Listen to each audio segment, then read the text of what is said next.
Non é un único caso. Ao longo da costa son moitas as confrarías de pescadores afectadas por este problema derivado da alta mortaldade de marisco nas súas concesións.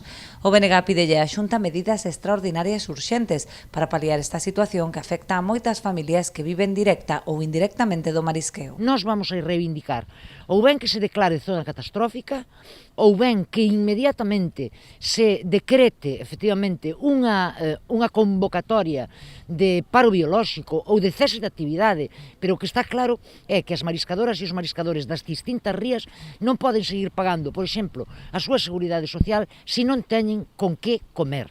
E iso ten que ter claro a Consellería. A Consellería ten que saber que esta é unha situación super extraordinaria e, polo tanto, ten que aplicar medidas super extraordinarias e o Bloque Nacionalista Galego así o vai exixir. Segundo a nacionalista, a elevada mortaldade de marisco nas praias vense sumar a unha xa de por sí delicada situación do sector a consecuencia da COVID. O BNG tamén reclamará un estudo para analizar as posibles incidencias da presa de Porto de Mouros na ría de Arousa e a súa afección no marisco morto. Os mariscadores, cando un fala con eles, sempre din que esa presa orixina moitos problemas. É unha presa que non ten comportas, que funciona a través de un sistema de rebose que, polo tanto, perxudica a ría, non é a primeira vez, perxudica a ría constantemente. Pois ben, aquí tamén consideramos que hai que tomar medidas, porque se a auga que leva caída da chuvia lle sumamos, efectivamente, a apertura ou o rebose, en este caso, do embalse, vemos que o problema multiplícase.